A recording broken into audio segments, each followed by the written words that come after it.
Now then, and welcome to my Minecraft Patreon server, the NemGo server, hosted by myself, Nemsun and Ego.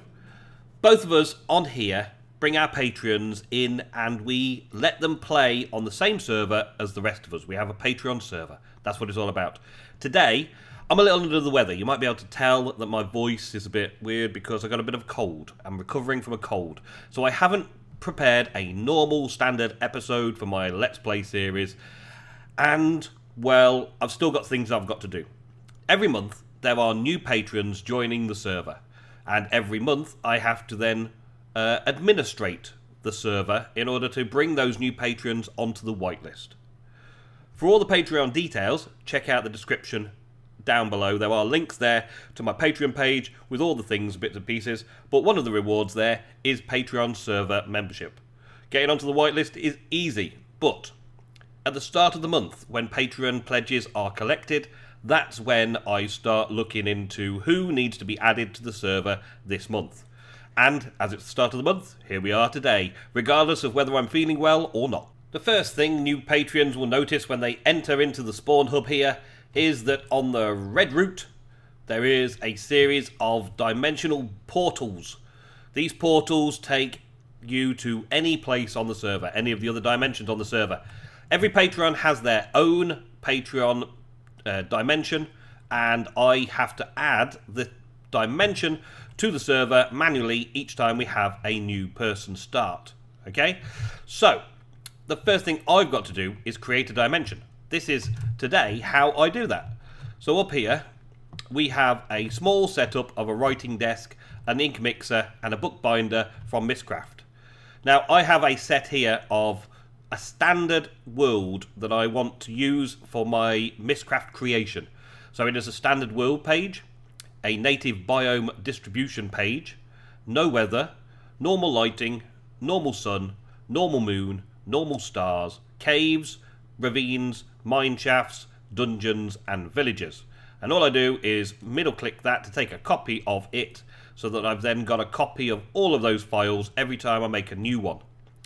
So I take a linking page out of my creative inventory, and then I put it into the bookbinder and add in the collation folder to give us all of these pages in the order that they were in the collation folder in a bookbinder. And then I will name the Mistcraft dimension. So my latest patron is called Michael. So I'm going to name this realm Michael's Asylum, which is also his Minecraft username. So it works both ways. Everyone knows who he is, everyone knows whose realm it is, and everyone knows what his Minecraft username is. Maybe I should just leave a little space there. Take the space out there, right? And then we take a book-binding piece of leather, also from a creative inventory, because, well, you know, I'm not playing in survival at the moment.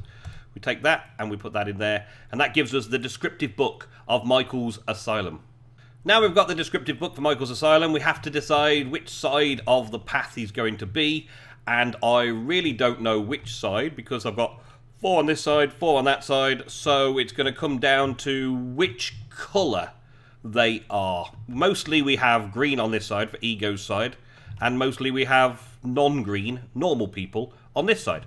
Yes, I said normal people. Foxy, Dowcos, you know what I mean. So yeah, normal people on this side. So let's see if he's a normal person or not. So I'm going to run that command. Boom. Awesome. It worked eventually. So we've got Michael's Asylum head. Let's see, put it there. Captain America.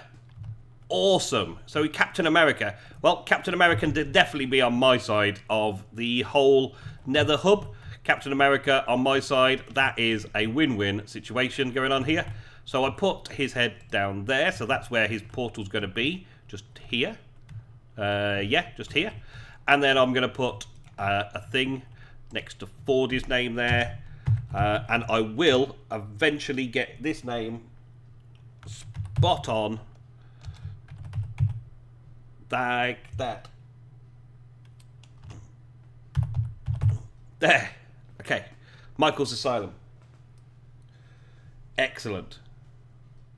Okay, Okay, so now we're going to put the descriptive book in the back side of this thing to give it a book receptacle, and then this should be ready for the first time we go through the portal to Michael's Asylum.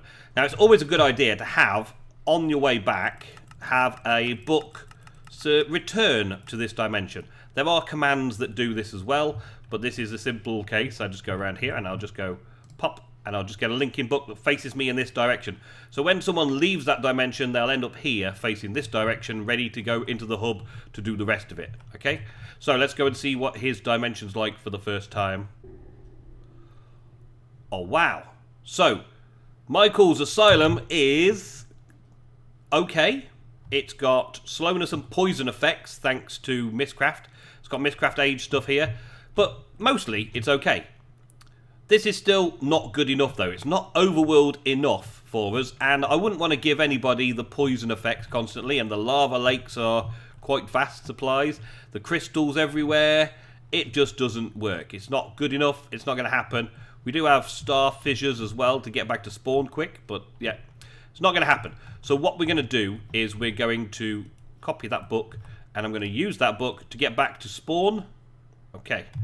So now this portal over here will go to Michael's Asylum dimension, okay? But we need to edit the dimension now and restart the server so that it'll work properly. So let's figure that bit out together, right? So inside the world save, there's all the different dimensions, and there is the region and so on. The region files are in there, that's the overworld. And then there's all the Mistcraft dimensions and stuff. We've just made Mistcraft dimension number 12. So what we're going to do is we're going to take Mistcraft dimension 12 and delete everything from it, because we don't want it there. So we're just going to delete all of those items there. So it no longer exists, but we've got a folder for it, and the system's already got its data for it. The data for age 12 is in here, look. So in the data section here, age 12, I'm going to copy that and open it on my desktop. So in any program that can look at NBT data, such as NBT Explorer, I don't have any links, sorry, because I downloaded it a long time ago and I'm still using whatever version they gave me. You load the data file, age data 12dat, into it by dragging and dropping, or clicking on the open and finding the source and opening that file up. And then we can have a look inside the actual data that is in that file. Okay, so the age name, Michael's Asylum. We've definitely got the right thing. The instability, we're going to modify that straight away, which we can do by just changing the tag from 1 to 0. Yes to no. Yeah, no instability enabled. The seed is something we'll sort out in just a minute. But first, let's have a look at these symbols and stuff. We've got 13 pages. The 13 pages we put in there, you'll see that there is a standard world at the start, or in link panel at the start, the terrain normal, the biome native, weather off, all of that kind of stuff in the pages. 13 pages that we put in there, but we've got 75 symbols generated, because it generates everything random inside. So all we need to do is just find the ones that we want to keep and get rid of the ones that we don't want to keep. Just delete them out.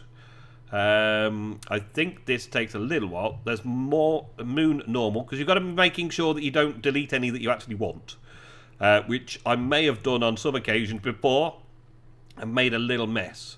Star fissures, cryoforms, surface lakes. We didn't want the surface lakes. There's lots of surface lakes in here. Remember, we saw a lot of surface lakes and obelisks of dirt. So we get rid of all of that. Wow, so many different lake options. Okay. We'll have that there and delete all that. So now we're down to 12 entries, which is good, because 13th entry was the linking panel in the front of the book. So we're down to the 12 entries that we actually put in. The terrain normal, the biomes native, weather off, lighting normal, sun normal, moon normal, stars normal, caves, ravines, mine shafts, dungeons, and villages. All selected, all sorted, all normal. Okay? Next up then, we need a seed. And what I do for the seed is load up Minecraft in a single player. I'm just going to create a new world in creative mode, and I'm going to give the seed for that world Michael's name, Michael's in-game name.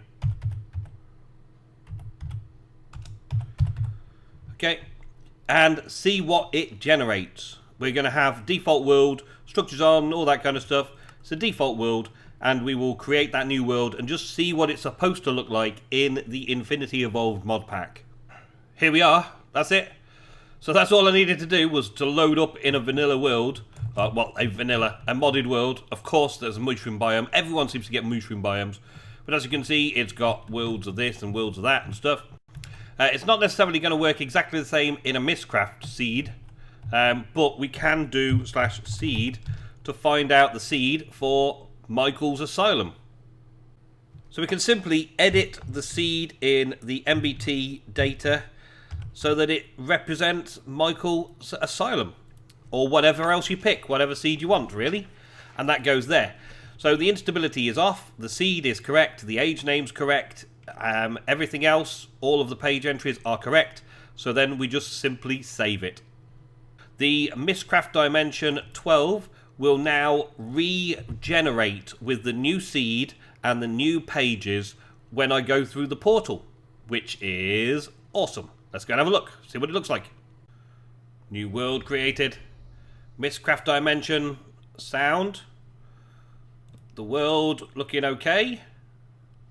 Nothing like what we had a minute ago in the test world. But it is stable. There is no modifiers. There is a mushroom biome just over there. But double take on the mushroom biomes.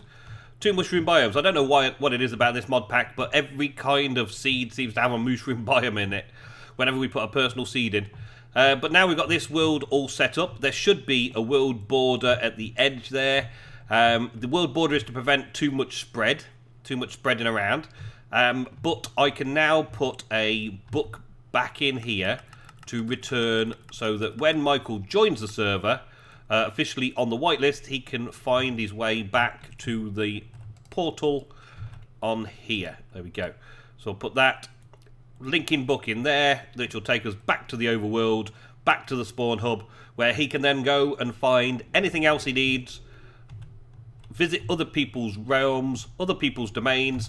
But you can also come and have a look at NemGo Evolved, the YouTube series, where we play and record, and also where Ego live streams from, the YouTube series. Come and have a look at my World Tour family server. A copy of the world file gets put onto here. Kind of irregularly, but I'm going to try and do it more regularly to put a world save on there for people to be able to explore. And over this side, we have over 1 million chunks, or 1 million blocks of overworld, which will randomly delete. No building allowed. Just go out there and explore. And of course, all the rest of the server. There is lots of other things to do and see over here. We have NemGo's world over here. We've got stuff from our Season 2 on the Madlands together. Stuff from our Season 1 on the Madlands together. Somewhere over there. Stuff from our Season 2 spawn builds together, including my railway station and arena over there. Lots of cool things from our past together as NemGo. You can explore it, and maybe some of your builds from the Patreon server will get added to this spawn hub for future generations of Patreons to check out. Thank you all very, very much for watching today's episode. I'm sorry I didn't prepare a normal Let's Play series episode, but I've not been feeling too well. So instead, here you go. A little bit of behind-the-scenes technical stuff, what we do, and might I say, a very big thank you to my new patrons of this month. Thank you. Until next time, goodbye.